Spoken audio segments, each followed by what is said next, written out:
What way? What's the exit? Thank you very kindly. You weren't even here overall in the start yet, after all. Very audiobook experience. And thank you. That's a good compliment. I have considered that I would sometimes also maybe make another channel where I would actually read some books and go those through like that, possibly as well, but it would take a while, and of course it would need to be worthy books. Glad that it was enjoyable, and of course would need to know which books. Oh, such a lovely sight. The double moons above and the Vivek Temple, not Vivi. Vivek Temple. Vivek Temple. I can't talk anymore. I'm done for, lads. I'm done for. Give me what I seek. I need a potion. Potion I need in this darkness. Give me a potion. I require a potion. Harder with thee I shall. Where's the potion? Here's the potion that I need. Yeah, after that need to go punch some dungeon dwellers in the face. But hey, it will be interesting to read some of the other long series, but those two seem to be interesting book series in this for sure. They have been made pretty nicely, I think. I guess that's fine. I'll just have it. I don't know if you have heard of me. You tell me, lady. Whew. Let me fly to the moon. Yes, now actually is the perfect time to also fly to the moon. I don't know if I can sing after that though. I don't think I can. Even though I would like to, in a sense, considering this is the perfect time to sing the Fly Me to the Moon, but then on the other hand, I always have problems thinking of singing in live, for sure. Always got problems with that. Usually don't prefer doing it. Always need to be getting into the singing mood and everything, or the right type of singing. Immediately heard the song anyway, yes. Well, there is the moons. Where did you go? Where did you go? My beautiful moons. Oh well. You love the singing stuff with mayhap, yes, but it's difficult. It's difficult. Not used to singing live. It's just it's more something that makes me nervous because yeah, it's different. It's different. Nonetheless. Especially after reading so long, my voice is already gone. You know, Chim, that's a problem. My voice is already gone. How can I sing when my voice is dead? My voice is absolutely gone. Totally. Okay. Where's the Seal Strider? I wanna go and actually continue with our story a little bit for a change. This is a lovely sight from above here, the water too, in this overhaul motto, truly. The boat and everything. Very pretty indeed, I would say. Yeah, girl nervous about singing after reading for 2.5 hours in her non-native language, yes. Of course I could try a little bit, but on the other hand the moons are gone. It was so perfect for a while, and then the moons just disappeared behind the clouds and everything, which is very saddening to me. Yeah, take a healing potion in your voice and problem solve. Totally. I don't know where to get that healing potion though. It's a shame, but true.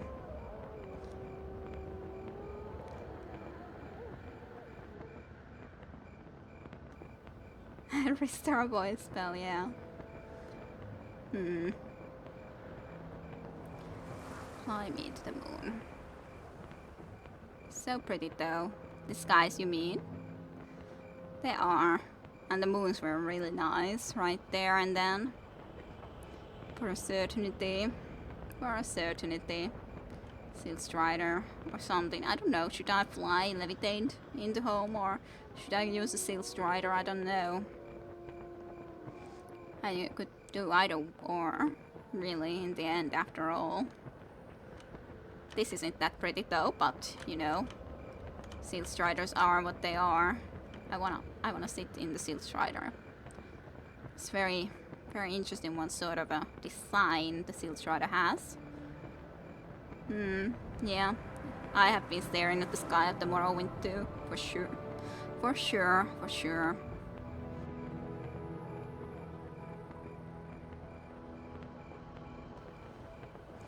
Oh dear.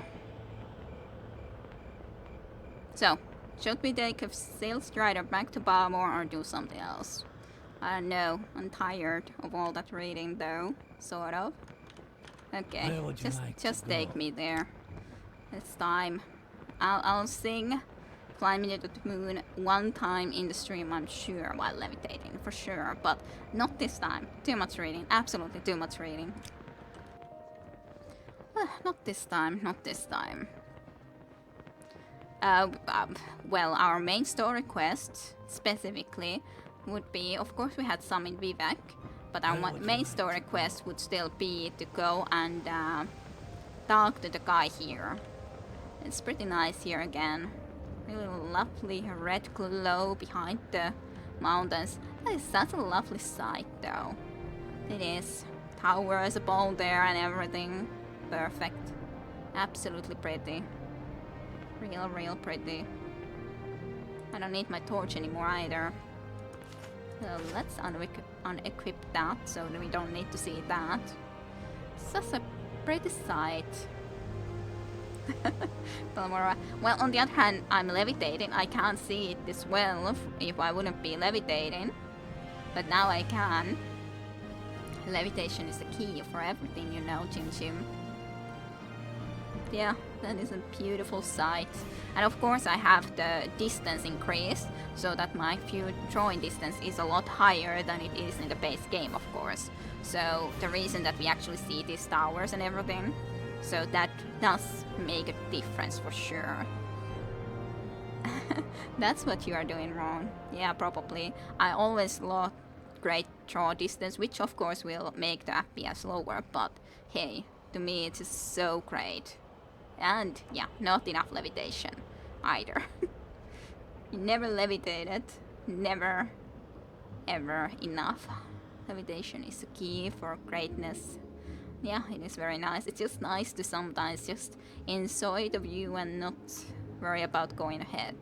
Why not enjoy the dawn here whilst we can?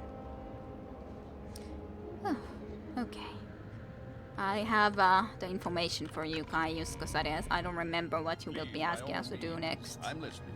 Yes, here's the stuff. Yes, I did my orders. If Mayor Milo says I must have a copy of Progress of Dude, then I must have one. Go get a copy and bring it back to me. Buy a copy if you can. The 200 takes I gave you for expenses should cover it. Now get moving. Did I forget to get the Progress of Truth?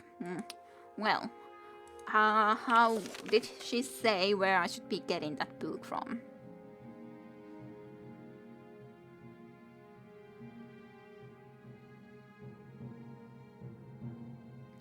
So, it could be found in the Hall of Wisdom, but that wouldn't be legal, of course. It would be guarded, which probably isn't the best choice for us. Oh, and thanks for coming, Vesineukko. Okay, thanks. And thanks for joining. Have a great evening and hyvää yötä ja kauniita unia when you are heading to sleep. Bye bye. But I probably should be then checking the different booksellers. I don't know where this book exactly would be though.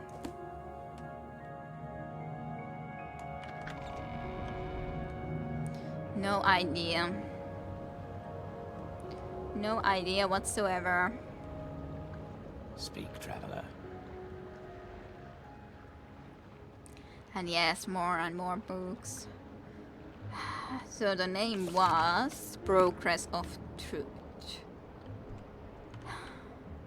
I very highly doubt it's here, but Well, while we're here, I guess I'll check it, and I would doubt it in Vivek, considering I already needed to do book shopping in Vivek before in other circumstances, though it might be, but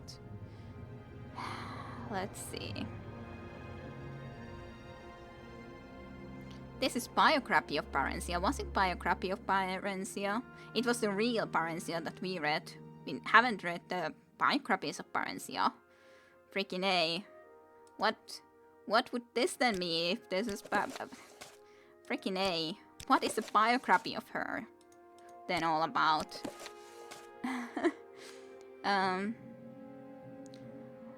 I read less than I should. I enjoy reading when I get to it, but I a lot more actually go and then play or do other things, and then I forget to read. I would enjoy reading more though, and I should be reading more. I do enjoy reading. And yeah, gotta collect them all. We have to buy this. We have to know what is the biography of Barenziah. Then I don't know if this is as long. Probably not. We only know the real story of Barenziah, but we know Barenziah now, so hey, this is relevant. Relevant information. Very. Don't you agree? Galerion of the Mystic, Frontier, Nushlet, Children of the Skies. Oh, so many books. Lives of the Saints. Nushnak, Fire and Fate. Yes, excellent use of my limited funds. To be honest, I don't have that limited funds right now. 1,800 gold isn't that bad, I would say. I got quite a lot when I sold all those armors that I got. Reflections on cult worship. Totally. That sounds interesting. To be honest, this sounds like something we would want to read too. Overview of gods and worship, considering we have started to go through this worshipping path or go into the pilgrimage and all. On Oblivion, Paladin's fake book. Change once the old ways, the big children. Hey, there's the Real Barenziah, so we would have been able to buy it as well. Well, maybe I will buy this later on for our what is it? It was a good story, so I might buy this for our house in the future. Oh, that's true. Make it rain. You got the dollars, yes. Vivek and Miphala, Vampires of the Pottenville, the Yellow Book, the Wild Elves, the Nature, the Ruins, the Real. Hey. 1, 2, 3, 4, 5. We aren't done yet. There's book number 5. I'm gonna go upstairs to read. Don't mind, I'm sure. Freaking A, why is there a book 5? Why wasn't it there? What's the book 5 about? Where is it? Where is the book 5? God damn it. Oh god, my own grandpa. I should really sell that. The Real Barenziah, Volume 5. Anonymous writer. Why do you do this to me? This is a book stream, but hey, oh my god, this is going to be for the next time, seriously. This is 73 pages. No. No. No. Ugh. No, 73 pages is too much. Too much when I've already read all of that.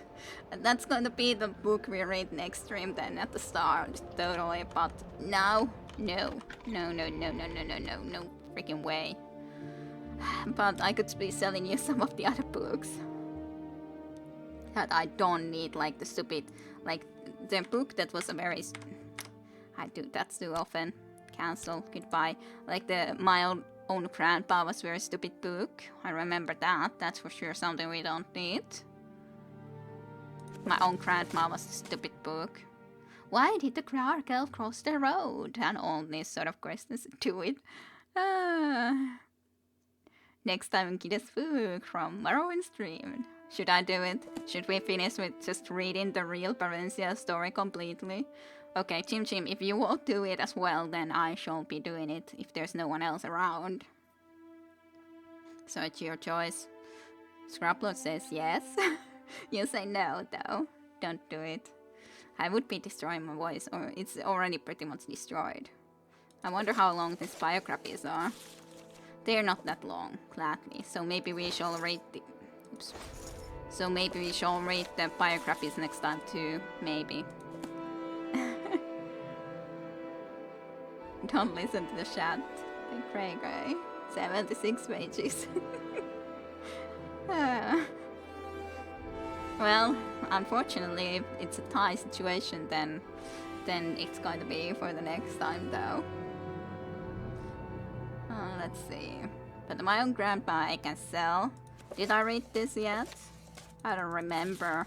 It's difficult sometimes when some of these names aren't so... You don't remember it very well. Do you remember, have I read this? Yeah, that's like 2 of the previous books combined. Almost, yes. And as such, we've already almost read 3 hours, 2.5, so that would go into, well, as such, it would be a perfectly, like, then we could be ending the stream. Okay, we've read the full story of the Real Barenziah, now we shall end the stream. So then it would actually be the Books of Morrowind stream. Never been done before, for sure. Balls first. Yes. Mission of Vivek, yes.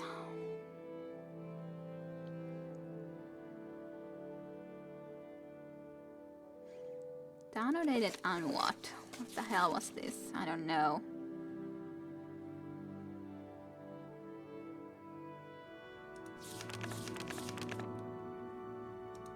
Time began. I don't think I've read most of these. The Doors of Spirit I probably read, right? Did I read this? Do you guys remember?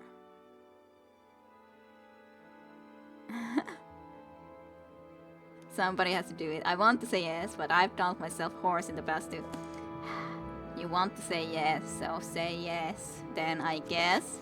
Yeah, fine. Let's just freaking do it. Let's just freaking do it, and then that's gonna be the end of the stream. Hey, to be honest, I should then go to the Mages Guild or something. A little bit better place to read books. Somewhere where we feel more at home than here. So, Mages Guild it is. No! Don't you wanna hear the real story of Barenziah? Don't you? Don't you want to know? Don't you? You drop down from far above. Let's read it to the audience here. Yes, totally. A ceremony, more or less. Whew, okay, the Real Barenziah. Bloody mad props for doing it. Oh yeah. Okay, thank you. Yay. The Real Barenziah, Part 5, Anonymous. As Symmachus had predicted, the theft of the Staff of Chaos had few short-term consequences. The current Emperor, Uriel Septim, sent some rather stiff messages expressing shock and displeasure at the staff's disappearance, and urging Symmachus to make every effort to locate its whereabouts and communicate developments to the newly appointed Imperial Battlemate, Jakar Tarn, in whose hands the matter had been placed.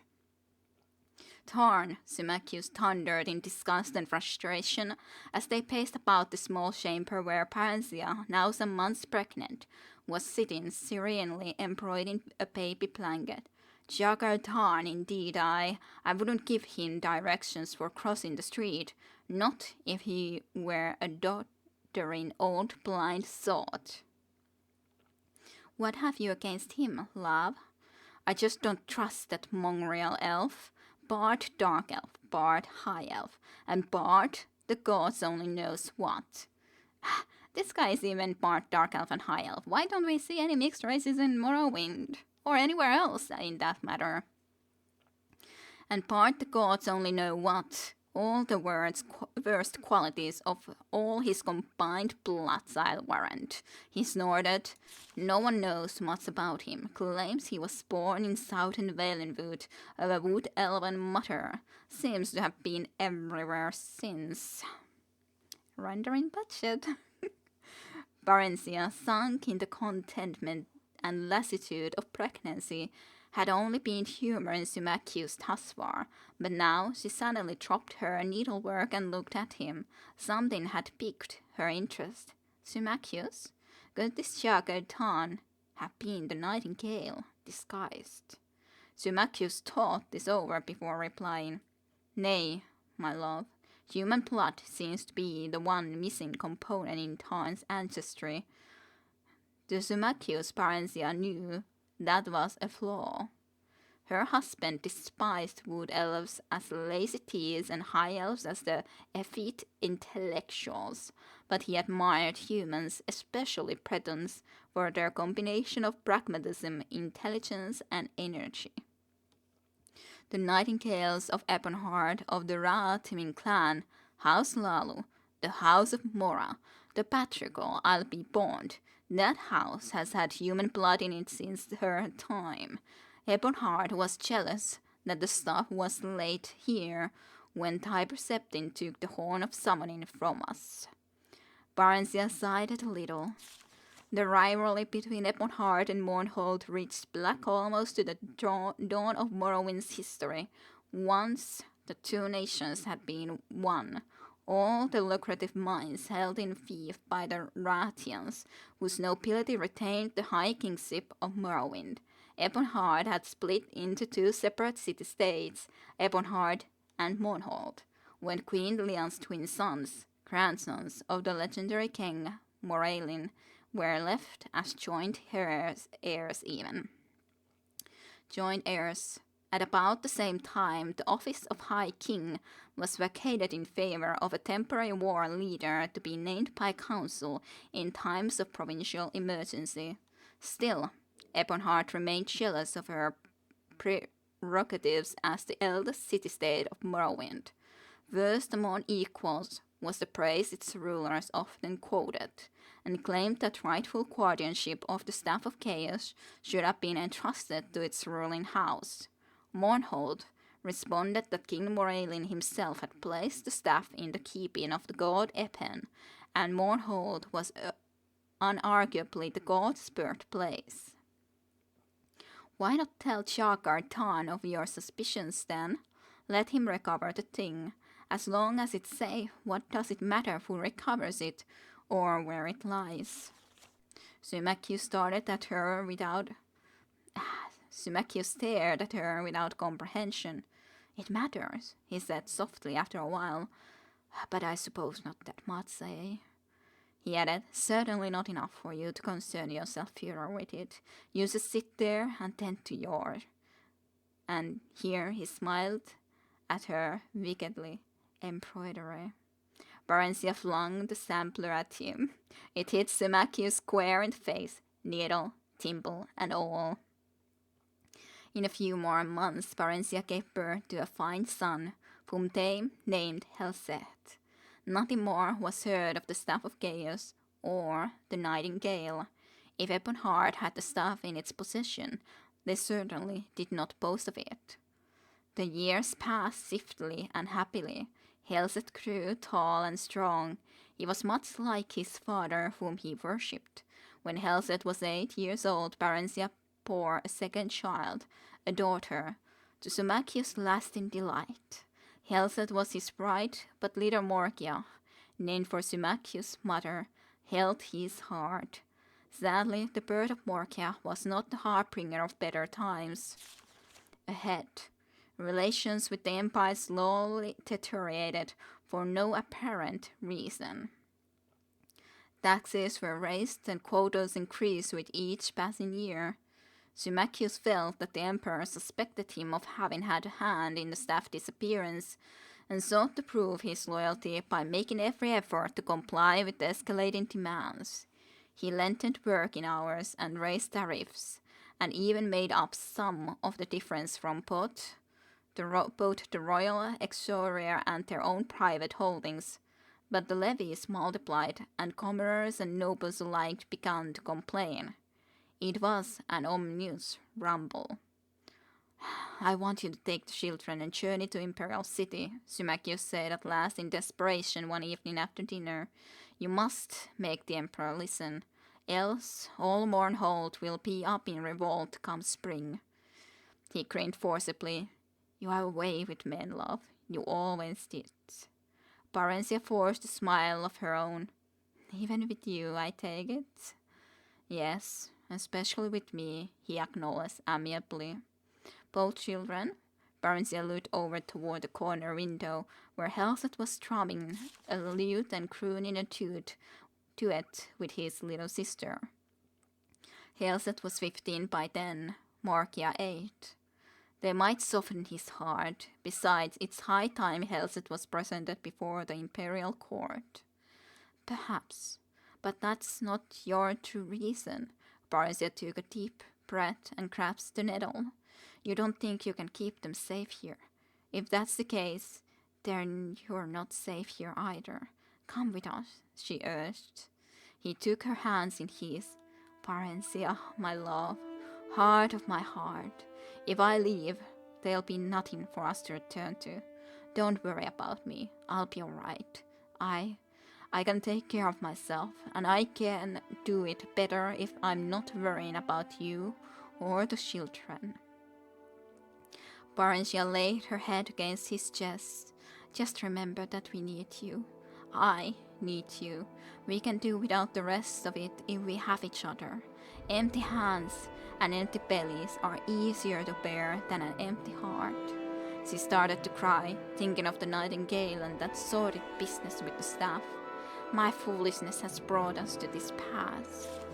He smiled at her tenderly. If so, 'tis not so bad a place to be. His eyes rested indulgently on their children. None of us shall ever go without or want for anything, ever. Ever, my love, I promise you. I cost you everything once, Barenziah. I and Hyperseptim. Without my aid, the Empire would never have begun. I helped its rise. His voice hardened. I can bring about its fall. You may tell Real Septim that, and that my patience is not infinite. Barenziah gasped. Symmachus was not given to empty threats. She'd no more imagined that he would ever turn against the Empire than that the old house, full of lying by the grate, would turn on her. How? She demanded breathlessly, but he shook his head. Better that you do not know, he said. Just tell him what I told you. You should Better that you not know, he said. Just tell him what I told you. Should he prove recalcitrant? And do not fear. He's Septim. Enough he will not take it out on the messenger. He smiled grimly. For if he does, if he ever harms the least hair on you, my love, or the children, so help me all the calls of Tamriel, he'll pray that he hadn't been born. Recalcitrant. Is that it? I don't know. What does it even mean? I don't know the word. Okay. So help me all the cause of Tamriel, he'll pray that he hadn't been born. I'll hunt him down, him and his entire family, and I won't rest until the last Septim is dead. The red dark elven eyes of Symmachus gleamed brightly in the ebon firelight. I plight you that oath, my love, my queen, my Barenziah. Unwilling, I think. Okay. Barenziah held him as tight as she could, but in spite of the warmth in his embrace, she couldn't help shivering. Barenziah stood before the Emperor's throne, trying to explain Bornhold's rage. She waited weeks for an audience with the Real Septim, having been voted off on this pretext or that. His Majesty is indisposed. An urgent matter demands His Excellency's attention. I am sorry, Your Highness, there must be some mistake. Your appointment is not for next week, no, see. And now it wasn't even going well. The Emperor did not even make the slightest pretense at listening to her. He hadn't invited her to sit, nor had he dismissed the children. Helset stood still as a carven image, but little Morkia had begun to fuss. The state of her own mind didn't help her any. Shortly upon arrival at her lodgings, the Mournholdian ambassador to the imperial city had demanded entry, bringing with him a sheaf of dispatches from Symmachus. Bad news, and plenty of it. The revolt had finally begun. The peasant had organized around a few disgruntled members of Mournhold's minor nobility, and were demanding Symmachus step down and hand over the reins of government. Only the Imperial Guard and a handful of troops whose families had been retainers of Barenziah's house for generations stood between Symmachus and the rabble. Hostilities had already broken out, but apparently Symmachus was safe and still in control. Not for long, he wrote. He entreated Barenziah to try her best with the Emperor, but in any case she was to stay in the imperial city until he wrote to tell her it was safe to go back home with the children. She had tried to barge her way through the imperial bureaucracy with little success, and to add to her growing panic, all news from Mournhold had come to a sudden stop. Tottering between rage at the Emperor's numerous major domos and fear of the fate awaiting her and her family, the weeks had passed by tensely, agonizingly, remorselessly. Then, one day, the Mournholdian ambassador came calling to tell her she should expect news from Symmachus the following night at the latest, not through the regular channels, but by night hawk. Seemingly by the same stroke of luck, she was informed that the same day by the clerk from the imperial court that Uriel Septim had finally consented to grant her an audience early on the morrow. Should totally emphasize that this is all English to valiant effort, milady. Thank you very kindly. The Emperor had greeted the three of them when they came into the audience chamber with a too bright smile of welcome that nonetheless didn't reach his eyes. Then, as she presented her children, he had gazed at them with a fixed attention that was surreal yet somehow inappropriate. Barenziah had been dealing with humans for nearly 500 years now, and had developed the skill of reading their expressions and movements that was far beyond what any human could ever perceive. Try as the Emperor might to conceal it, there was hunger in his eyes, and something else. Regret? Yes, regret. But why? He had several fine children of his own. Why covet hers? And why look at her with such a vicious, however brief, yearning? Perhaps he had tired of his consort. Humans were notoriously, though predictably inconstant. After that one long burning glance, his gaze had shifted away, as she began to speak of her mission and the violence that had erupted in Mournhold. He sat still as stone throughout the entire account, baffled at his inertia and vexed no end. Barenziah stared into the pale, set face, looking for some trace of the Septims she'd known in the past. She didn't know Real Septim well, having met him once, when he was still a child, and then again at his coronation 20 years before. Twice, that was all. He had been a stern and dignified presence at the ceremony, even as a young adult, yet not easily removed as this more mature man was.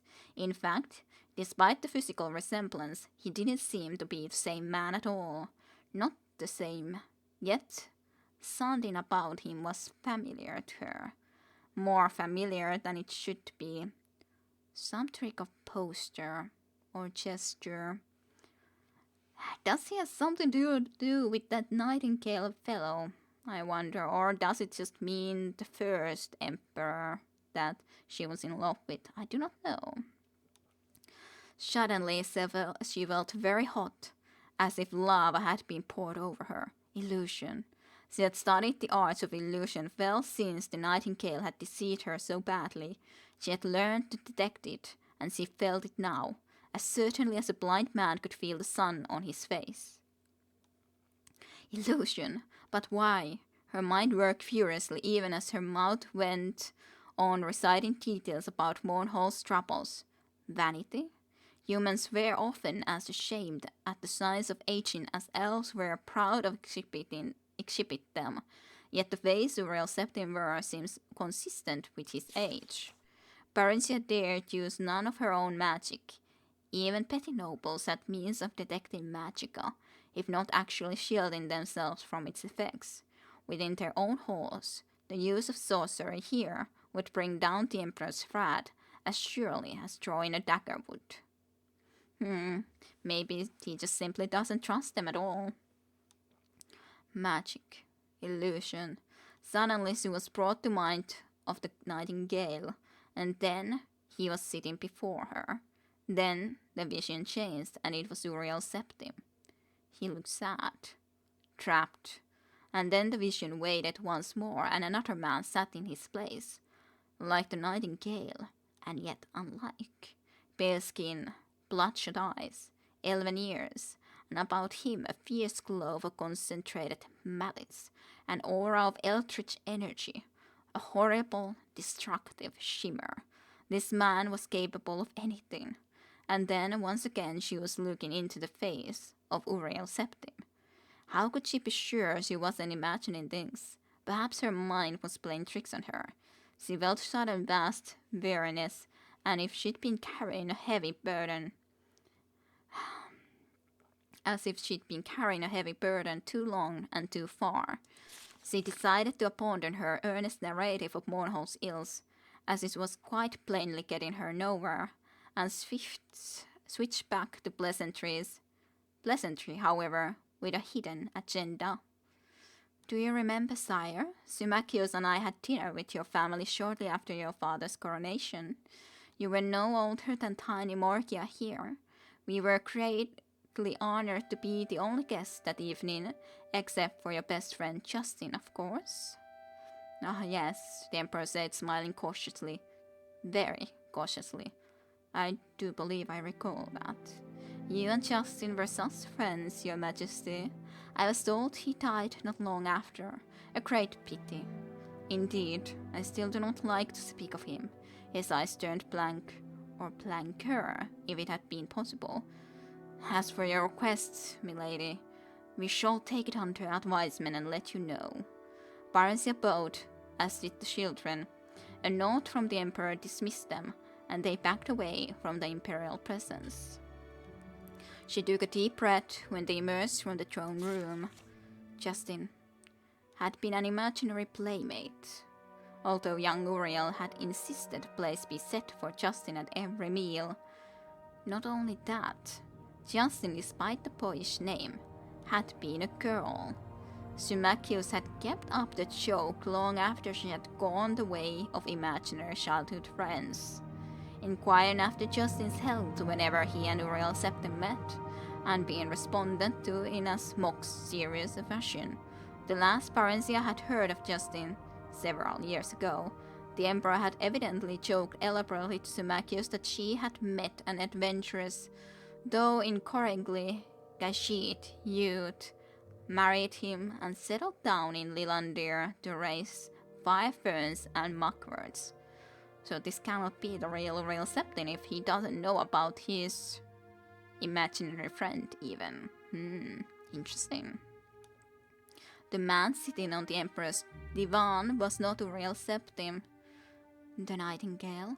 Could it be? Yes. A short of recognition rang through her, and Barenziah knew she was right. It was him. It was the nightingale, masquerading as the Emperor. Symmachus had been wrong. So wrong. What now? She wondered frantically. What had become of Uriel Septim? And more to the point, what did it mean for her and Symmachus and all of Mournhall? Thinking back, Barenziah guessed that their troubles were due to his false emperor. This nightingale spawned clamor, or whatever he really was. He must have taken Uriel Septim's place shortly before the unreasonable demands of Mournhall had begun. That would explain why relations had deteriorated for so long, as humans reckoned time, long after her disapproved liaison with Tiber Septim. The Nightingale knew of Symmachus' faint loyalty to and knowledge of the Septim house, and was effecting a preemptive strike. If that were the case, they were all in terrible danger. She and the children were in his power here in the Imperial City, and Symmachus was left alone to deal with troubles of the Nightingales brewing in Mournhold. What must she do? Barenziah had impelled the children ahead of her, a hand on each shoulder, trying to stay cool, collected, her ladies-in-waiting and personal knights escort trailing behind. Finally, they reached their waiting carriage, even though their suite of rooms was only a few blocks from the palace. Royal dignity forbade travel on foot for even short distances, and for once, Barenziah was glad of it. The carriage seemed to kind of refuse now, false as she knew the feeling must be. A boy dashed up to one of the guards and handed him a scroll, then pointed towards the carriage. The guard brought it to her. The boy waited, eyes wide and shining. The epistle was brief and complimentary, and simply inquired if King Eadward of Vayrest, of the province of High Rock, might be granted an audience with the famed Queen Barenziah of Mournhold. Of the Vayrest, High Rock. As he had heard much of her and would be pleased to make her acquaintance. Barenziah's first impulse was to refuse. She wanted only to leave this city. Certainly, she had no inclination towards any dalliance with a dazzled human. She looked up, frowning, and one of the guards said, "Milady, the boy says his master waits your reply yonder." She looked in the direction indicated and saw a handsome elderly man on a horseback, surrounded by a half-dozen courtiers and cavaliers. He caught her eye and bowed respectfully, taking off a plumed hat. "Very well," Barenziah said to the boy on impulse. "Tell your master he may call on me tonight after the dinner hour." King Eadward looked polite and grave, and rather worried, but not in the least love-struck. At least that was something, she thought pensively. Barenziah stood at the tower window, waiting. She could sense the familiar nearness, but thought the night sky was clear as day to her eyes. She could not yet see him. Then suddenly he was there, a swift moving dot beneath the wispy night clouds. A few more minutes and the great night hawk finished its descent, wings folding, talons reaching for her thick leather armband.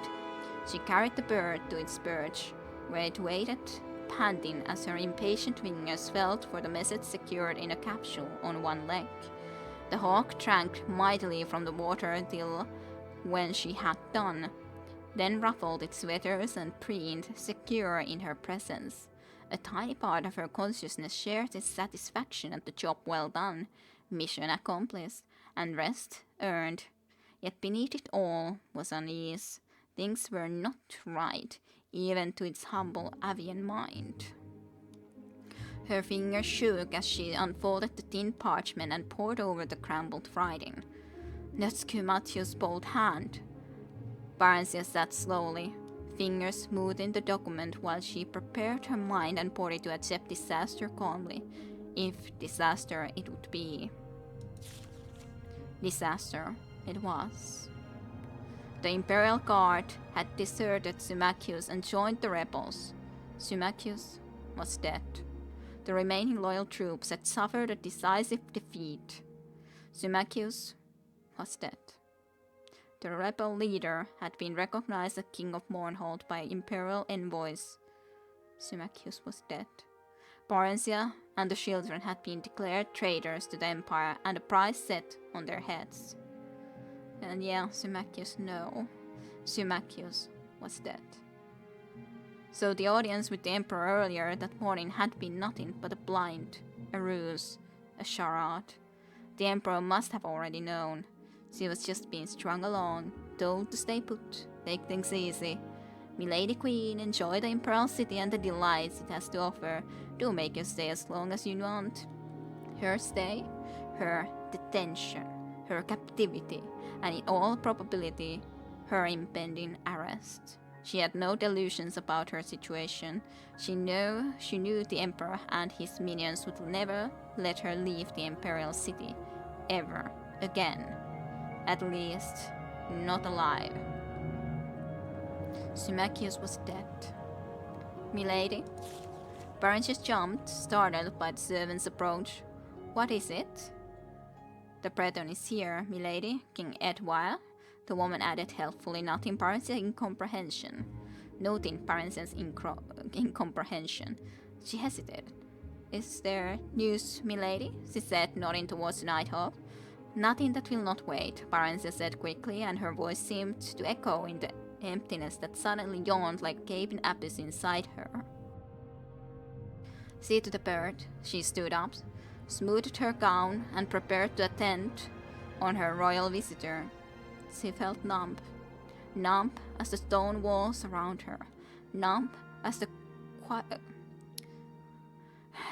quiescence of the night air. Numb as a lifeless corpse. Symmachus was dead. And yeah, he was kind of a douche, but on the other hand, her parents did originally let his mother die in vain for no good reasons, so a little bit double-edged. Yeah, I can't think how it's supposed to be said in my mind, but it's so difficult to say. Quiescence, but I would need to hear it again to be able to for sure try to say it properly. Oh dear. Oh well, whatever. I think this Breton probably is on our side though, and not on the side of the bad guys, so to speak. Quiescential, for example, I think that should be about correct, but quiescence, well, close enough, I'd say. Thank you kindly. King Edwire greeted her gravely and courteously, if a bit fulsomely. He claimed to be a fervent admirer of Symmachus, who figured prominently in his family's legends. Gradually, he turned the conversation to her business with the Emperor. He inquired after details and asked if the outcome had been favorable to Mournhold. Finding her non-committal, he suddenly blurted out, "Milady Queen, you must believe me. The man who claims himself the Emperor is an impostor. I know it sounds mad, but No, Barenziah said with sudden decisiveness. You are entirely correct, my Lord King. I know. Edward relaxed into his seat for the first time. I suddenly shrewd. You know, you're not just humoring someone you might think a madman. I assure you, my lord, I am not. She took a deep breath. And who do you surmise is dissembling as the Emperor? The Imperial battle mage, Jakar Tarn. Ah. My Lord King, have you perchance heard of someone called the Nightingale? Yes, milady, as a matter of fact, I have. My allies and I believe him to be one and the same man as the renegade Tarn. I knew it. Barenziah stood up and tried to mask her upheaval. The Nightingale, Jakar Tarn. Oh, but that man was a demon, diabolical and insidious, and so very clever. He had contrived their downfall seamlessly, perfectly. Symmachus, my Symmachus. Edward caught diffidently. Milady, we need your aid. Barenziah smiled grimly at the irony. I do believe I should be the one saying those words. But go on, please. Of what assistance might I be, my Lord King? Quickly, the monarch outlined the plot. The mage, Real Barenziah, of late apprentice to the wild Jakar Tarn, had been killed and declared a traitor by the false emperor. Yet she had retained a bit of her powers and could still contact a few of those she had known well on the mortal plane. She has chosen a champion who would undertake to find the Staff of Chaos, which had been hidden by the traitorous sorcerer in an unknown site. This champion was to wield the staff power to destroy Jakar Tarn, who was otherwise invulnerable, and rescue the true emperor being held prisoner in another dimension. However, the champion, while thankfully still alive, now languished in the Imperial dungeons. Tarn's attention must be diverted while the Chosen One gained freedom with Rhea's spirit help. Barenziah had the false Emperor's ears, and seemingly his eyes. Would she provide the necessary distraction? I'm thinking about Oblivion a little bit. I didn't play Oblivion for long, but I was always thinking that isn't Uriel Septim the guy's name who is the lord there, the king that we rescue and all that in the very start? We get the thing as a prisoner in there and all that.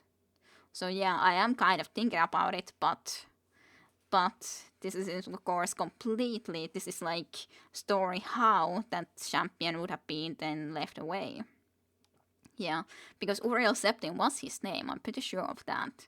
But it's been a long time and I've never played completely through Oblivion after all. But hey, that would be interesting as us kind of already told here the story then. So it was Uriel Septim 3 in Oblivion, yeah. I was thinking that it's probably not the same Uriel Septim, just because of the very fact that Uriel Septim the third is not the same as just Uriel Septim. Yeah, so it was before Oblivion, and after all, this is Morrowind still. Morrowind didn't exist in Oblivion, but it seems very familiar, so maybe someone tried the same sort of a deal there in Oblivion, mayhap? Maybe that's the thing? Possibly. Impersonated Emperor was in at least one. Yeah, I cannot say, but it could be that it's just someone tried to do the same thing as it's been done in history. And Uriel Septim just seems to be always the Uriel Septim 1 or Uriel Septim 3 is always going to be the target. It seems to be the case. But so, would she provide the necessary distraction is the question. I suppose I could obtain another audience with him, Barenziah said carefully, but would that be sufficient? I must tell you that my children and I have just recently been declared traitors to the Empire. In Mournhold, perhaps, milady, and Morrowind. Things are different in the Imperial City and the Imperial Province. The same administrative morass that makes it near impossible to obtain an audience with the Emperor and his ministers also quite assures that you would never be unlawfully imprisoned or otherwise punished without benefit of due legal process. In your case, milady, and your children's, the situation is further exaggerated by your royal rank. As queen and heirs apparent, your persons are considered inviolable. Sacrosanct? In fact, the king grinned. The imperial bureaucracy, milady, is a double-edged claymore. Oh, Uriel means fake in the old tongue. Well, that's kind of fitting. It's quite fitting then. So, at least she and the children were safe for the time being. Then a thought struck her. "Lord King, what did you mean earlier when you said I had the false Emperor's eyes?" And seemingly, at that, Edward looked uncomfortable. It was whispered among the servants that Jäger Tarn kept your likeness in a sort of a shrine in his chambers. Ooh, that's interesting. I thought that they probably made that up because it didn't make... I was thinking, really? But I was humoring you at least. But just made it up. Aw, creepy. Yes, creepy. He is a creepy guy, but after all, she did fancy him, and he kind of fancied her, I'm sure, when she was using her to get the staff. But, I see. Her thoughts wandered momentarily to that insane romance of hers with the nightingale. She had been madly in love with him, foolish woman, and the man she had once loved had caused to be killed the man she truly did love. Loved. He's gone now. He... She still couldn't bring herself to accept the fact that Symmachus was dead. But even if he is, she told herself firmly, my love is alive and remains. He would always be with her, as would the pain of living the rest of her life without him, the pain of trying to survive each day, each night without his presence, his comfort, his love. The pain of knowing he would never see his children grow into a fine pair of adults who would never know their father, how brave he was, how strong, how wonderful, how loving. Especially little Morgia. And for that, for all that, for all you have done to my family, Nightingale, you must die. Does that surprise you? Edward's words broke into her thoughts. What? Does what surprise me? Your likeness in Dawn's room. Oh, her features said imperturbably. Yes and no. Edward could see from her expression that she wished to change the subject. He turned once again to their plans. Our chosen one may need a few days to escape, milady. Can you give him a bit more time? You trust me in this, milord king? Why? We are desperate, milady. We have no choice. But even if we did, why, yes, I would trust you. I do trust you. Your husband has been good to my family over the years. The Lord Symmachus is dead. What? Barenziah related the recent events quickly and coolly. Milady, Queen, but how dreadful. I'm so sorry.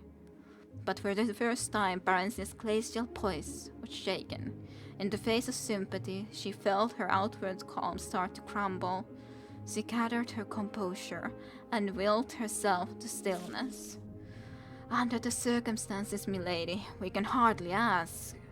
Nay, good milord, under the circumstances I must do what I may to avenge myself upon the murderer of my children's father. A single tear escaped the waters of her eyes. She brushed it away impatiently. In return, I ask only that you protect my orphan children as you may. Edward drew himself up. His eyes shone.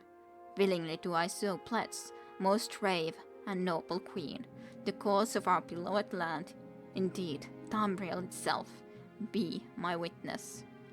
His words touched her abruptly, yet profoundly. I thank you, from my heart and my soul. God, milord King Edward, you have mine and my children's everlasting gratitude. She broke down, crying. She did not sleep that night, but sat in a chair beside her bed, hands folded in her lap, thinking deep and long into the waxing and waning of the darkness. She would not tell the children. Not yet. Not until she must. She had no need to seek another audience with the Emperor. A summons arrived at first light. Yeah, the feels. She told the children she expected to be gone a few days, bade them give the servants no trouble, and kissed them goodbye. Morgia whimpered a bit. She was bored and lonely in the imperial city. Helset looked door, but said nothing. He was very like his father. At the imperial palace, Barenziah was escorted not into the great audience hall, but the small parlor where the emperor sat at the solitary breakfast. He nodded a greeting and waved his hand towards the window. Magnificent view, isn't it? Barenziah stared out over the towers of the great city. It dawned on her that this was the very chamber where she'd first met Perceptin all those years ago. Centuries ago. Perceptin, another man she loved. Who else had she loved? Symmachus, Perceptin, and Straw. She remembered the big blonde stable boy with sudden and intense affection. She never realized it till now, but she had loved Straw. Only she had never let him know. She had been so young then. Those had been carefree days, halcyon days. Before everything, before all this, before him. Not Symmachus, the nightingale.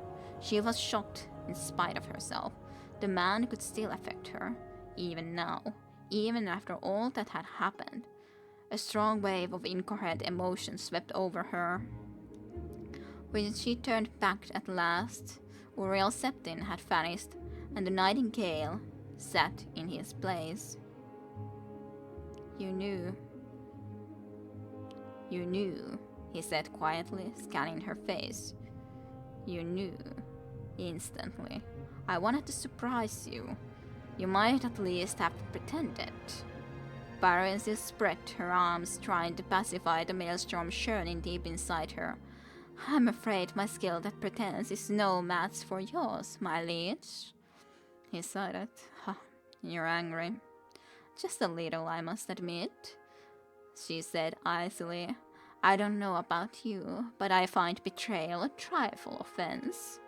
Trifle offensive? How human of you. She took a deep breath. What do you want of me? Now you are pretending. He stood up to face her directly. You know what I want of you. You want to torment me? Go ahead. I'm in your power. But leave my children alone. No. I don't want that at all, Barenziah. He came near, speaking low in the old caressing voice that he had sent shivers skating through her body. The same voice that was doing the same thing to her here and now. Don't you see? This was the only way. His hands closed on her arms. She felt her resolve fading, her disgust at him weakening. You could have taken me with you. Unbidden tears gathered in her eyes. He shook his head. I didn't have the power. But now, I have it all. Mine to have, mine to share, mine to give. Do you? He once more waved his hand towards the window and the city beyond. All Tamriel is mine to lay at your feet, and that is only the beginning. It's too late. You left me to him. He's dead. The peasants dead. A scant few years, what do they matter? The children can be adopted by me, and we'll have others together, Barenziah. Oh, and what children they'll be, what things we shall pass on to them. Your beauty and my magic, I have powers you haven't dreamt of, not in your most untamed imaginings. He moved to kiss her. She slipped his grasp and turned away. I don't believe you. You do. You know. You're still angry, that's all. He smiled, but it didn't reach his eyes. Tell me what you want, Barenziah. Barenziah, my beloved. Tell me, it shall be yours. Her full life flashed in front of her. The past, the present, and the future still to come. And yes, Morrowind, the best music. Different times, different lives, different Barenziahs. Which one was the real one? Which one was the real Barenziah? For by that choice she would determine the shape of her fate. She made it. She knew. She knew who the real Barenziah was, and what she wanted. A walk in the garden, my liege, she said. A song or two, perhaps. The nightingale laughed. You want to be courted. And why not? You do it so well. It's been long. Besides, since I've had the pleasure. He smiled. As you wish, milady Queen Barenziah. Your wish is my command. He took her hand and kissed it. Now and forever. Ooh. But what is the real Barenziah? I don't think it will be to his liking. Just a feeling, but I think so. What do you say? And so they spent their days in courtship, walking, talking, singing, and laughing together, while the Empire's business was left to subordinates. I'd like to see the staff, Barenziah said idly one day. I only had a glimpse of it, you'll recall. Yes, is it a ploy? Maybe, mayhap. He frowned. Nothing would give me greater pleasure, heart's delight, but that would be impossible. You don't trust me? Barenziah pouted, but softened her lips when he leaned over for a kiss. Nonsense, love, of course I do. But it isn't here, he chuckled. In fact, it isn't anywhere. He kissed her again, more passionately this time. You're talking in riddles again. I want to see it. You couldn't have destroyed it. Ah, you've gained in wisdom since last we met. You inspired my hunger for knowledge somewhat. She stood up. The stuff of chaos can't be destroyed, and it can't be removed from Tamriel, not without detritus consequences to the land itself. Ah, you impressed me, my love. All true, it is not destroyed, and it is not removed from Tamriel. And yes, as I said, it isn't anywhere. Can you solve the puzzle?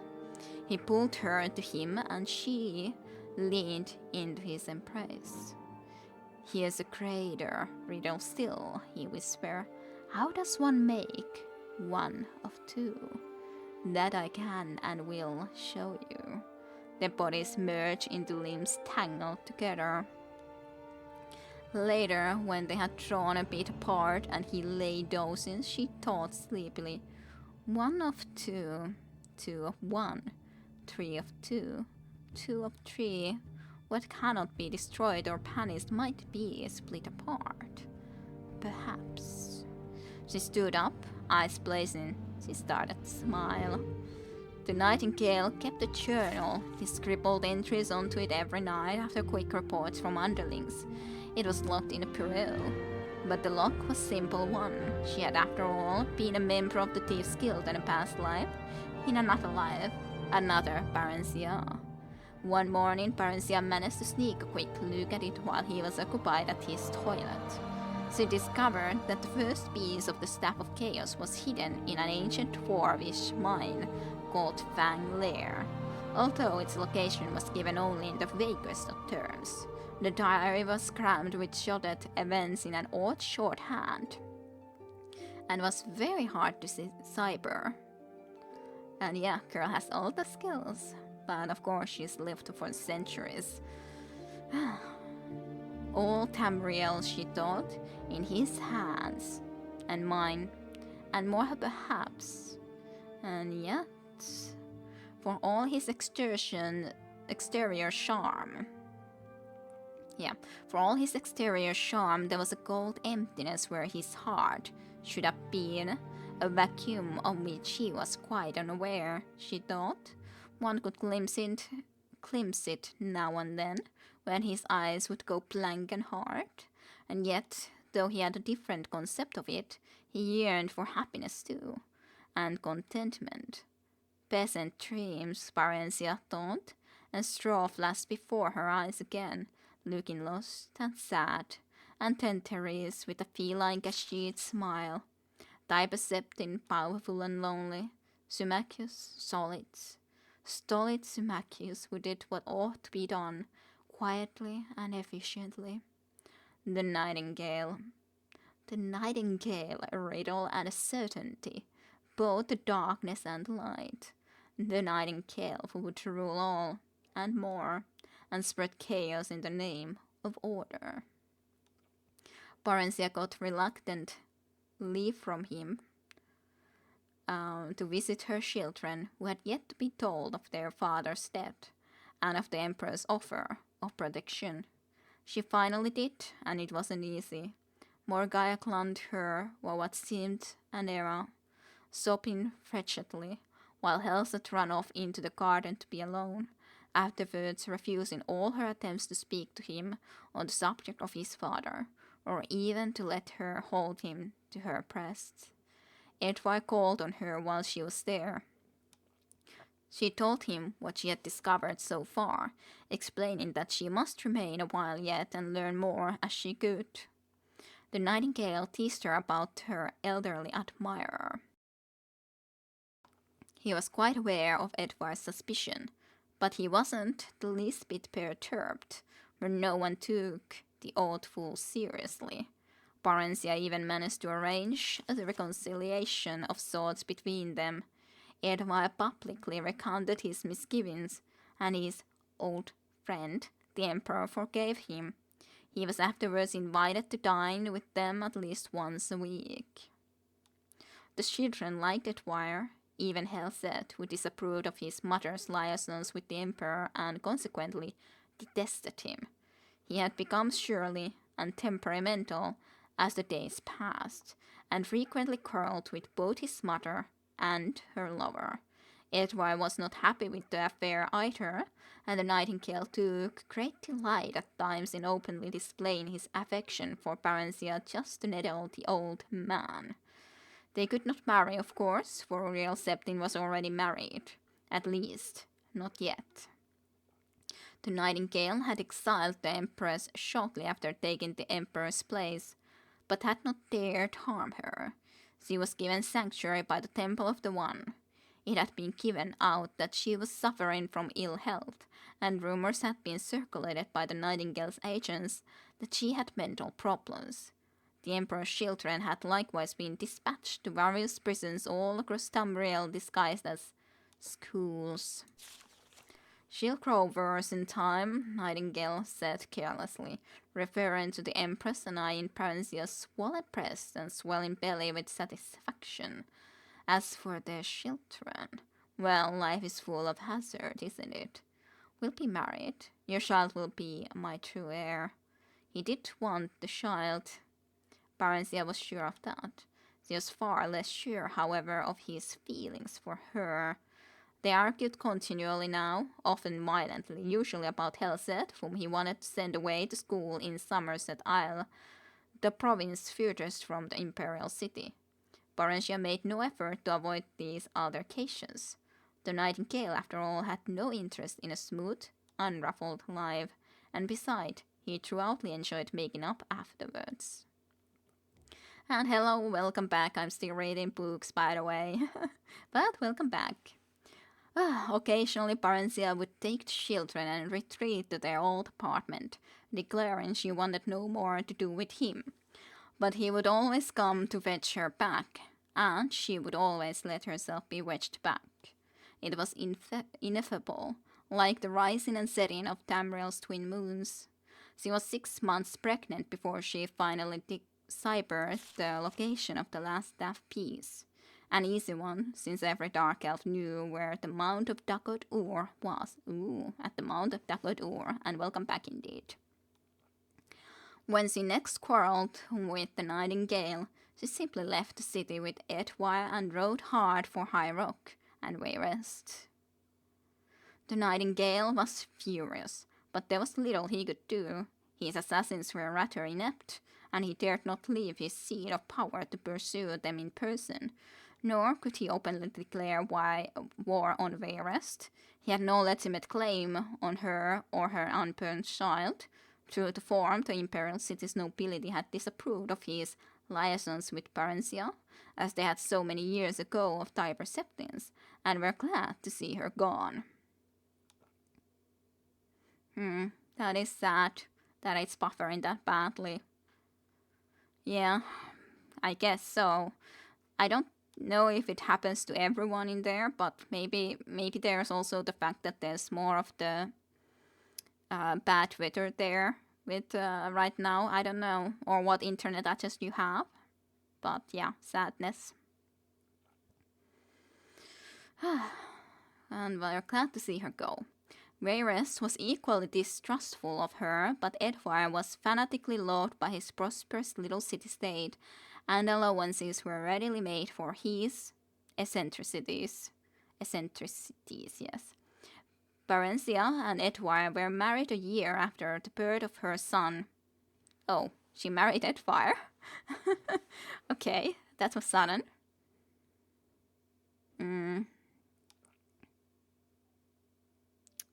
Yeah. They had some problems earlier this week. I guess. That much so. Got this open and Daggerfall. Yeah, it's a difficult thing for me to say though. At least it's working for everyone else, so it's difficult for me to say how I could be fixing that. I don't think I can. Or if I can, then I don't know how. And maybe Chim might know better.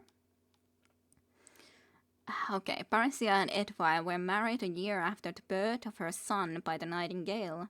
In spite of this unfortunate fact, Edward doted on her and her children. She, in her turn, did not love him, but she was fond of him, and that was something. It was nice to have someone, and Wayrest was a very good place for children to grow up, while they waited and bided their time, and prayed for the champion's success in his mission. Jim never knows better. Why don't you know better? You know better. About certain things at the very least, like this sort of things, I think, yes. Barenziah could only hope that he wouldn't take very long, whoever this unnamed champion was. She was a dark elf, and she had all the time in the world, all the time, but no more love left to give, and no more hatred left to burn. She had nothing left, nothing but pain and memories, and perfect music to end in, and her children. She only wanted to raise her family, and provide them a good life, and be left to live out what remained of hers. She had no doubt it was going to be a long life yet, and during it she wanted peace and quiet and serenity of her soul as well as of her heart. Peasant dreams. That was what she wanted. That was what the real Barenziah wanted. That was what the real Barenziah was. Peasant dreams. Pleasant dreams. The end. Yeah, maybe YouTube is better. Yeah, lucky with the inept assassins. I hope it worked out. I think next time we shall read what the biography of Barenziah exactly says, though. That is going to be a short story, but yeah, gonna be leaving that at least for the next time. Oof, read enough. Read enough. But hey, we got through all the stories of the real Barenziah, and I at least liked the story. I hope you guys did too.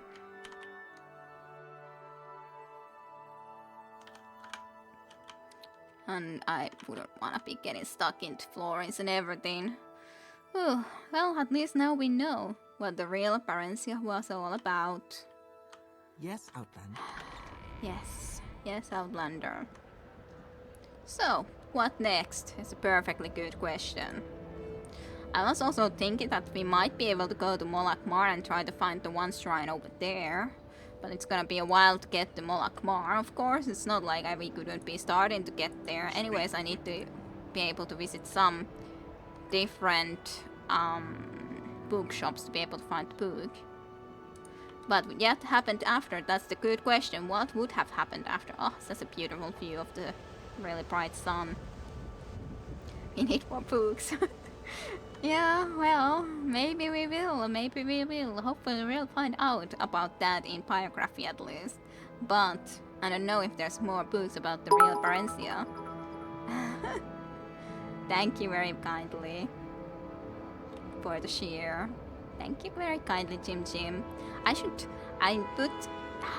There's like one that I at least had the special voice, but I didn't realize that the special voice isn't in everything. But I had the share of one is at least something that I think had the special type of a sharing voice. So kind of a shame that that didn't change it all. I didn't think that I needed to specifically do it separately to all of them, but I think I do. Oh well, need to be working on that then to get more special cheer noises for everything. Anyhows. Something god rays, yes. Very much so. Very pretty rays of sun. Going back to this place where we were before, unless we don't need to go and explore that tumor ruins anymore, so that's totally fine. Really enjoyed the bonus episode, that's good to hear.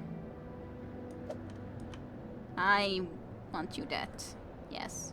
That's more of you even. But I can fly too. You are no match to a flying... Oh, I should rest. Well, we may rest a little bit later on. Glad you enjoyed though. Glad you did. Yep. More books. More books. For nothing of. It was a happy story until episode 4 though. Episode 5 made it quite a lot more sad though. Kind of forgotten what the main game was though. Yeah, the main game isn't that.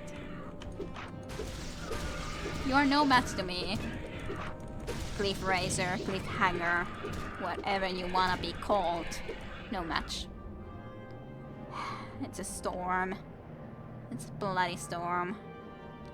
Oof.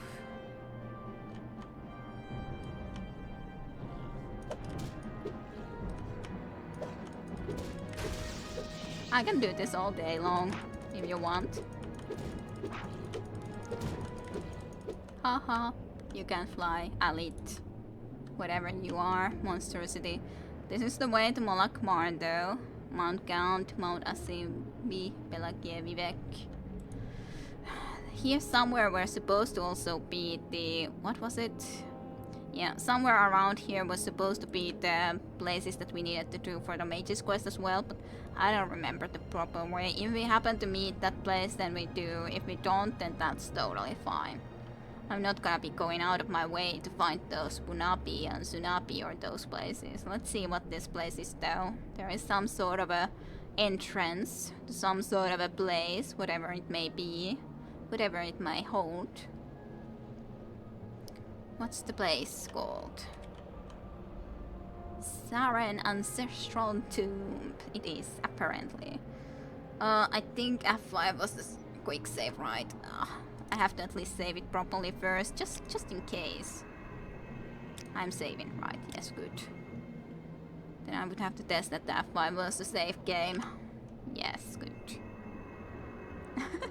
Yeah, just some random exploration after an epic poop rating, yes.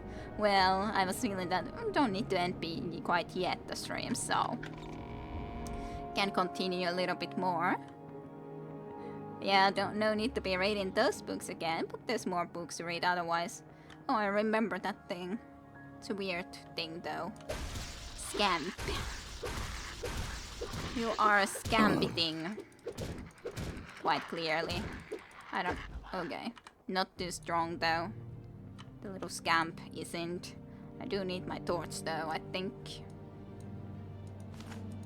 I'm doing it incorrectly. Whew. Okay, nothing here though, other than common pants for some reason being left to the ground.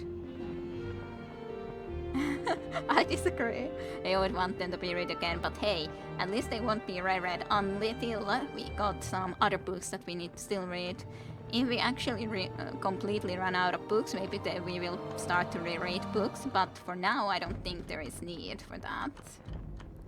Come here, scamp. Whatever you wear. Yeah. Okay. One down, another one here. Another one bites the dust. Just slash. Chomp. Ah yeah, well, I can't even rest as of yet. Small chest though, with nothing in it. Why is there a small chest with nothing in it? It's completely useless. Why have completely empty chests? It was a good story though. It was certainly a good story, I think. Definitely worth it to read.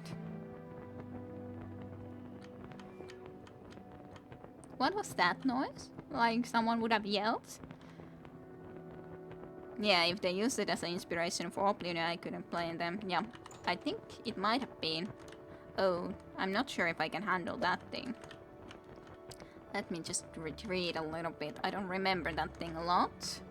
So just in case.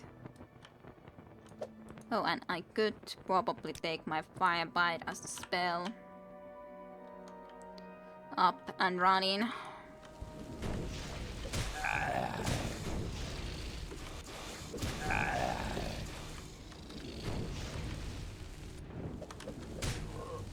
It's almost dead, but so am I. I am dead. I was thinking that it's stronger. Maybe I should be slashing it more. Why didn't I see it held anymore? Doesn't sound happy. No, it doesn't. Doesn't sound happy at all. Or maybe I should just be using the healing at some point. Maybe. I do think that I need a shield though in this case then against it.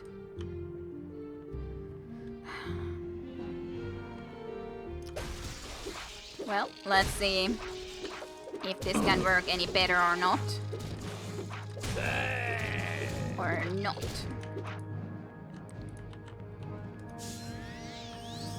At least I can heal myself while flying away from it. And then can come back to slashing. I'm not sure if I can heal myself more though, which is a problem.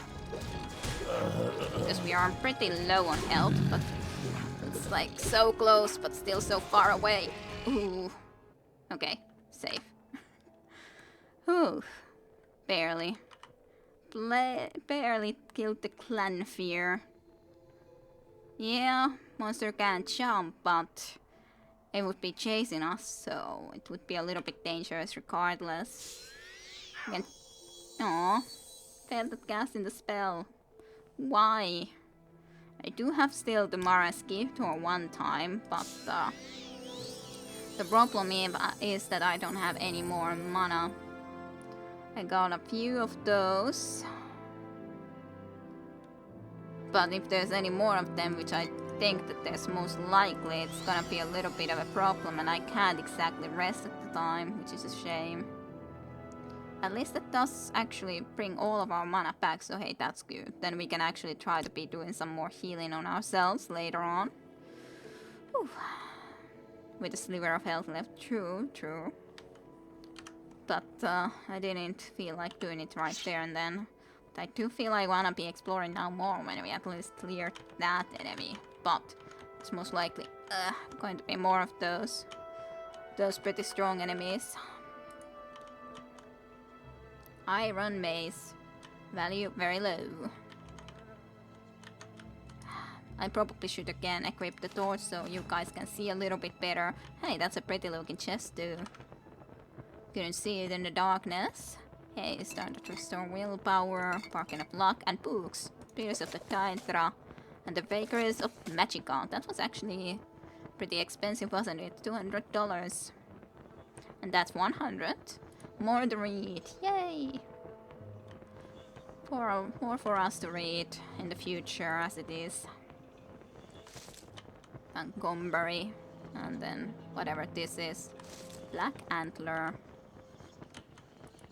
That's not a thing. Common shirt. Oh, another pretty chest. And yes, books.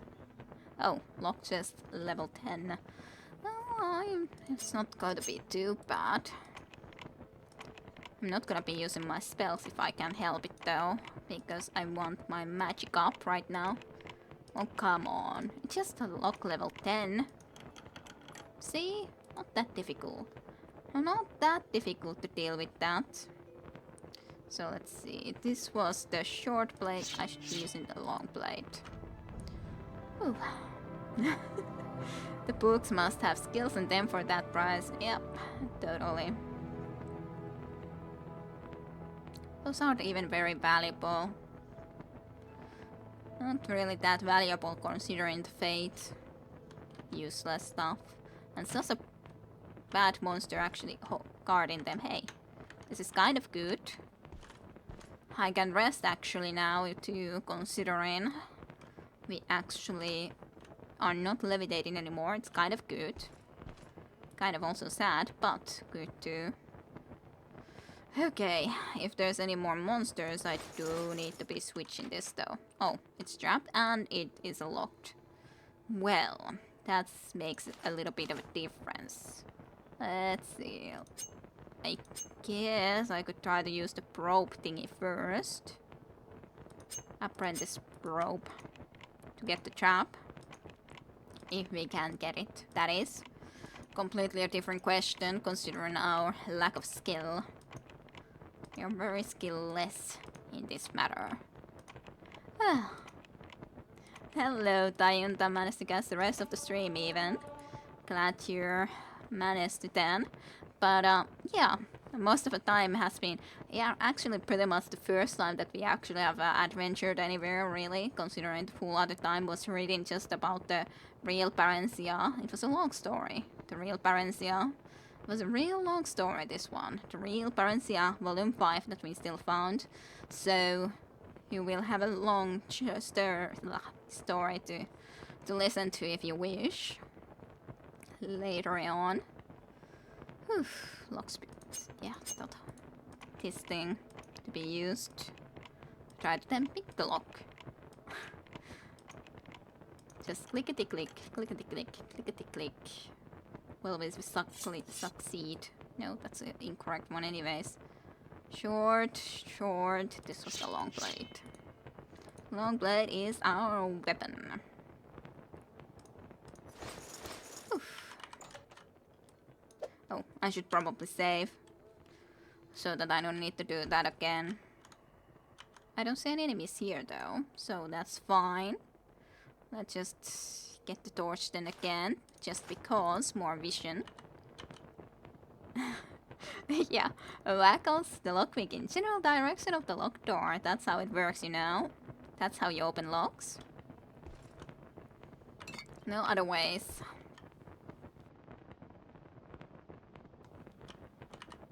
And this room that was locked and everything has pretty much nothing in it either. I don't know what that is even for. Is it really needed in there? Really? Like, well, there is the hope of the red around, sure. Hey, I even got blunt weapon skills, so let's take that with us, obviously. So, this room was more of one valuable book. Hey, more books to read for us. Woohoo! Yeehaw! Books for... Hey, coins. Coins. 5 gold coins.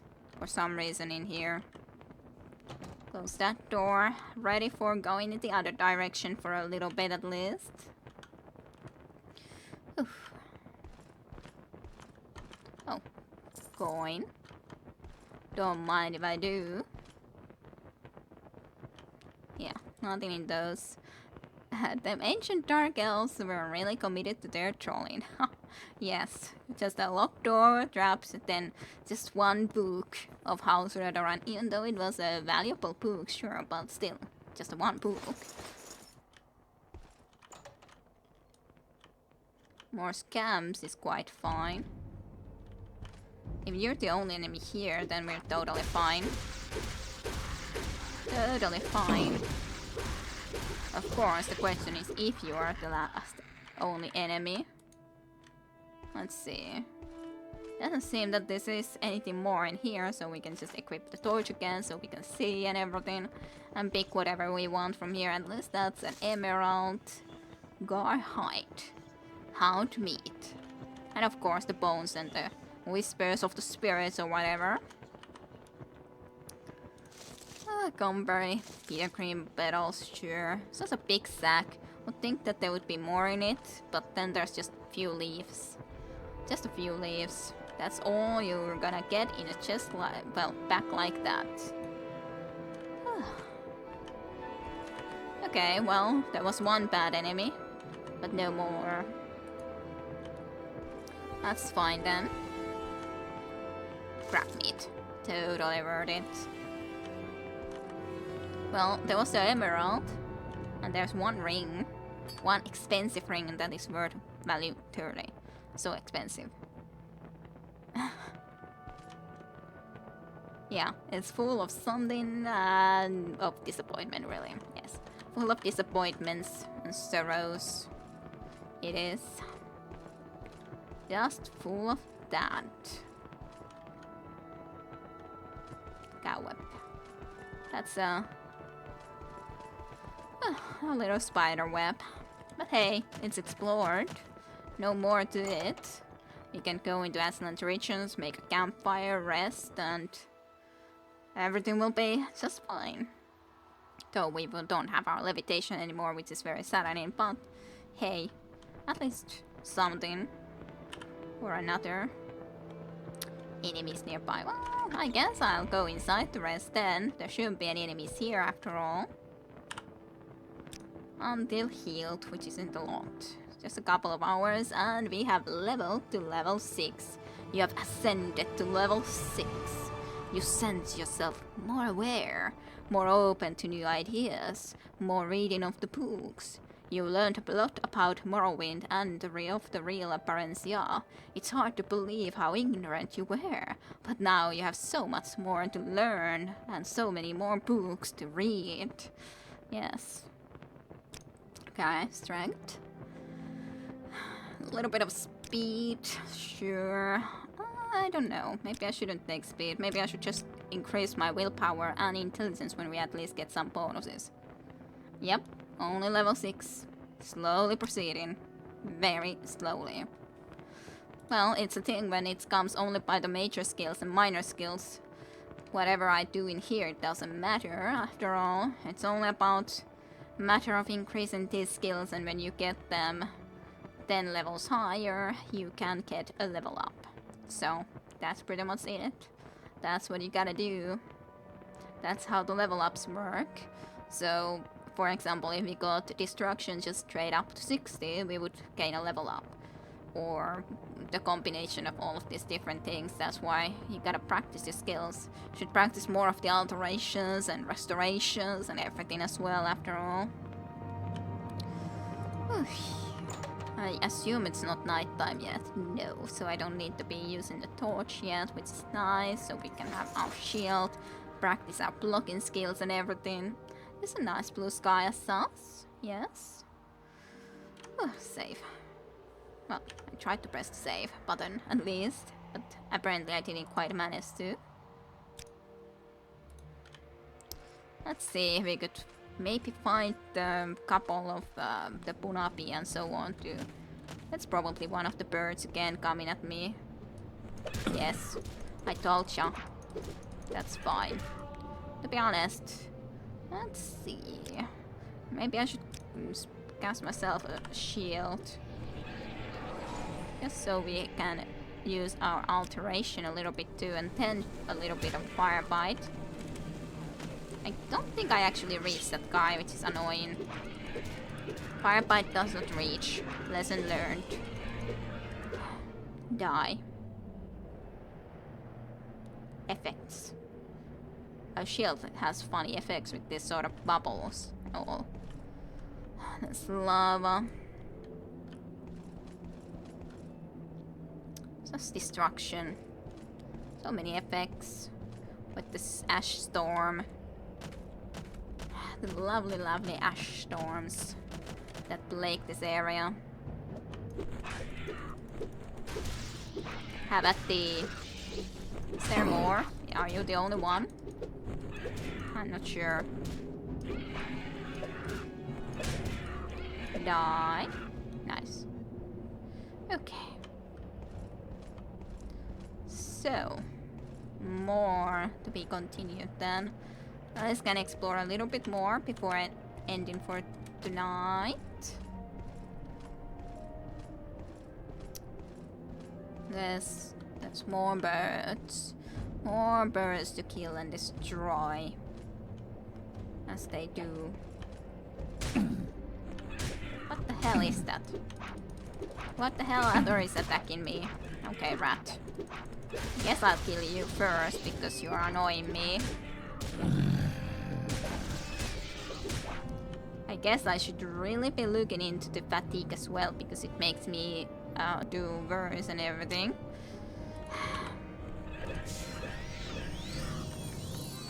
Well, at least got that off. Freaking A. Medium armor increased at least, so that's something. Just freaking die, rat. Just, you are over encumbered. They damaged me. They damaged me pretty badly. I think I'm gonna die now. I don't think I can really do much about that. Blackheart Blind. So, Yes. I can't even run. And no spell points even. Of course I can try to use some of these things from my inventory. But there's not that many things that I can use. Really. I can just try to hack. And yeah, sneaky rat. Label of bird might be a little generous. Possibly, yes. I'm trying to equip my sword so that I can try to at least lasso this guy now. If I can get this guy, then we can at least try to get the rat, but then I don't know what I need to do with the blight thing, or would I need to be needing to throw stuff away or something. And I'm not sure if this will work, because I don't have any fatigue either, and this freaking rat. You can't even approach it. I don't. It's almost dead. So am I, though. I would have won. Well. Can I rest? Or am I doomed until healed? Let's try to rest. 27 hours, but I am still over encumbered. So I'm not sure that's worth it, because my endurance and strength are both down. Because now I wouldn't be able to carry almost anything. I would need to be leaving a lot of good stuff behind, which would suck. And I don't have restore strength. Yeah, that was unexpectedly close one. But the problem is, what would we leave behind? We would have to leave quite a lot behind, which is really, really saddening to me. Well, fine. I can leave the my own grandpa, sure. Rats are no joke. They are no joke if you ignore them. Then they just gnaw at you. I don't want to leave any of my books behind, though.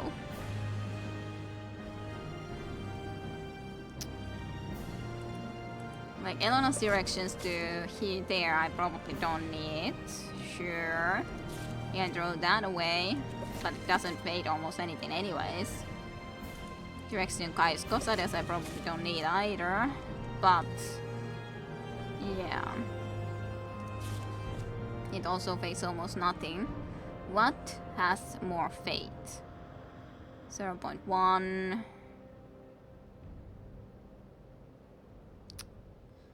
2 raw class, but that's also expensive. I don't want to throw that away. Cool heart. It's so cool, you know. Kakuri hide. Sure. I'll throw Kakuri hide away. I wonder where I had my mark and recall spell at. Do you guys remember where did I cast the recall / mark? I should have sold more stuff in Balmora, but I kind of just wanted to be going and leaving. So that's kind of my bad, but these also fade only 8. I'm not gonna be able to easily get to 175 without going and starting to leave behind books and the like, and I hate leaving books. Was in the middle of a swamp near the lake.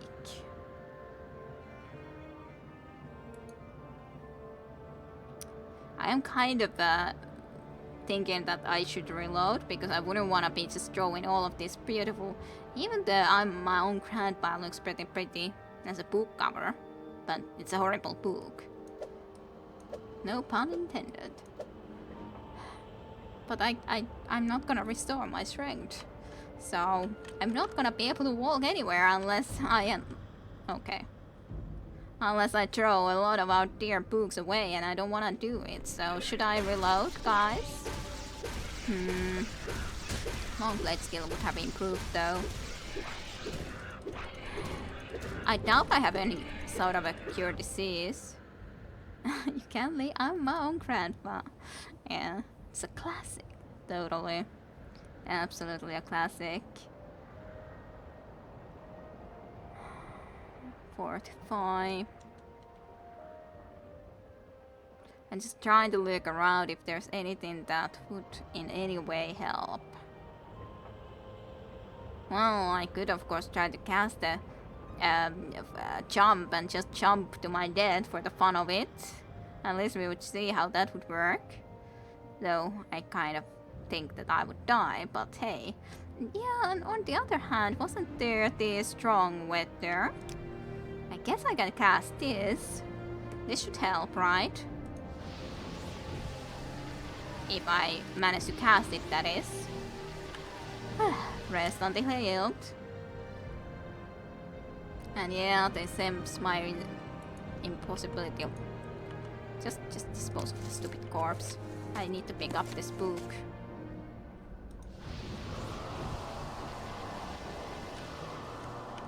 I'm always failing at casting this spell too.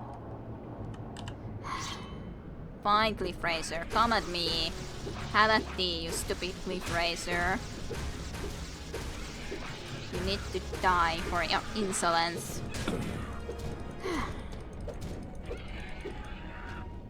Okay. So, as I was saying... Until healed. Thank you very much again. You failed at casting the spell. You don't have enough magicka. Yeah. Hey, now I did manage to cast it though. For good or worse, but hey, it allows me to actually try to move somewhere. I don't know how long that lasts though.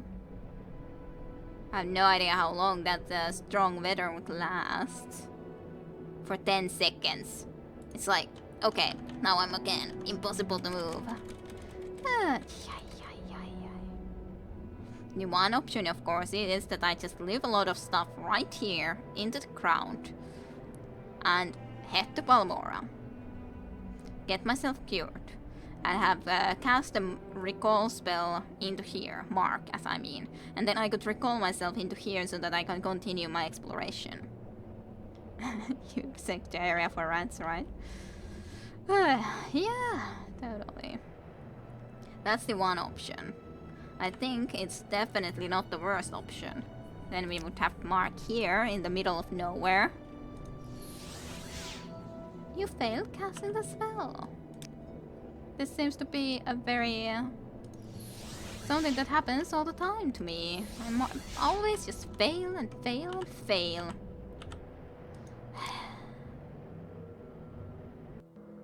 I wonder how many months I'm gonna spend here, or days in the one spot. Okay, hey, Mark worked. Now I can recall into here. I guess I shall drop books that I want to keep, cause then I can just come into here and hopefully pick them back up. Let's see if at least that will work. Okay, let's just drop stuff. And yeah, so knows. I would say so too, but the fact is, we can't walk. And that's a problem. If I don't want to be reloading, then this is the only thing that I can do, though.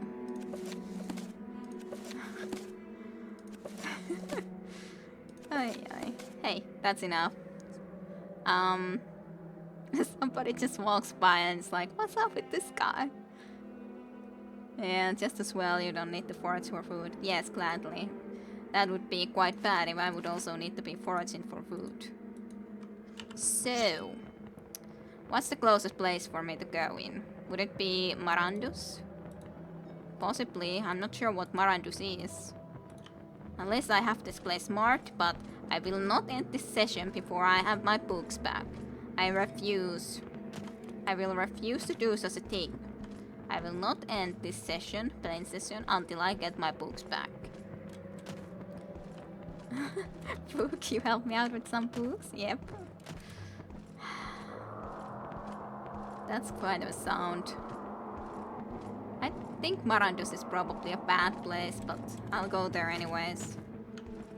For now, at least. It's so full of just dead. Fine. Let's battle. Not again, too. That's so unfair. You going and ganging up on me. And then the damage starts to be going into you and not this guy, which I need to dark heal at least first, or I'm even going to be in more trouble. Heart heal. Fine, I don't have enough magicka. I tried to already equip the weapon. You shall die for your insolence. You sure will die for your insolence. That lava glow is pretty sweet. Not sure that was in vanilla. Not sure, but I do remember it being pretty clear. But I'm not sure how clear it would have been. Just die, you stupid freaking bird.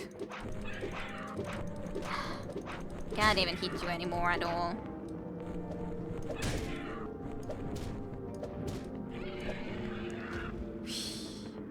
Deceased cliffhanger. You don't say. You don't say they were. Fuck the wildlife of Morrowind, seriously. Yep, pretty much. God. Okay. Well, Marandus is probably that place, which is bad, but maybe I can walk into Molakmar or something. Maybe. I want my books back though. I refuse to leave my books behind. How am I not surprised that you would want to come and battle me, dude? Cliffhanger of the skies. At least my voice is actually doing better than it was after book volume 4 and volume 5. I was doing better with my voice, so that's pretty fine. Ooh, pretty. Very clear sky right now. The 2 moons again up ahead, so could again be singing Fly to the Moon, at least if we had levitation. That's so pretty. At least the skies are pretty. Oh. Then there's 2 of you guys. Great. This might have been a bad idea anyways to come into this area, so maybe I should slow and start heading backwards because this is kind of bad.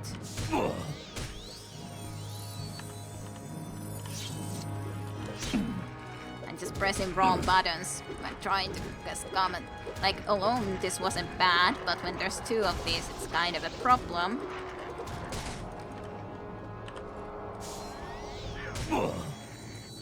You failed casting the spell.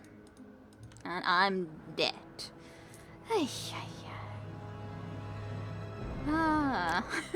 Okay, I think I will just load before all of that happened. Then I got the strength penalty and go the other way. I was thinking that this might still be too dangerous, and I think it is. I think it is, in all reality. So it would be the quick save in that case. Yes, I would like to load that so that we can just go the other way around for now. This just, I was okay going that way when we had the levitation, but let us never speak of this again. Yes, totally. Freaking. But hey, this was an interesting place nonetheless to go and visit. So what should we do then is the question. What do I want to do? I should go and visit in book shops, but where would be nice bookshops to go and visit in? I don't know. What did I need to do to the person in the Other Mage Guild? I don't remember anymore. Those were all the things in that place. An Altrun, yes. Edwina asked me to talk to Skink in Tree Shade in Sahtrit Mora and get the Detect Creature's potions from him. Skink in Tree Shade in Sahtrit Mora. Okay. Skink in Tree Shade and Sahtrit Mora is where? Where would Sahtrit Mora be? A perfect question. I'm not actually sure. Good question. Where was Sahtrit Mora? Yeah, to be honest, I think I could be maybe ending here too. We had at least one successful time of going into the dungeon and everything, so I'm more happier so that we didn't just have the book readings. But glad you enjoyed the book readings too. This was mostly just a book stream anyways. And nice weekend to everyone too. Yeah, I think that's okay that I would be ending here too though. I think it's just fine. Fele had reading time pretty much, so that's fine. That's fine. And then a little bit of a death in the end here, after all. But hey, that's okay too in the end. And then continue next time in something. I'm not exactly sure what I wish to do as an adventure in here or going and doing certain quests, but we'll see. We'll see. Nonetheless. Thank you all for watching the stream, or really, you would only need to be listening because there was mostly just books to watch. But thank you for being around in here and everything, and yeah. I hope you enjoyed here in Twitch and also later on in YouTube. Thank you for watching, and see you next time.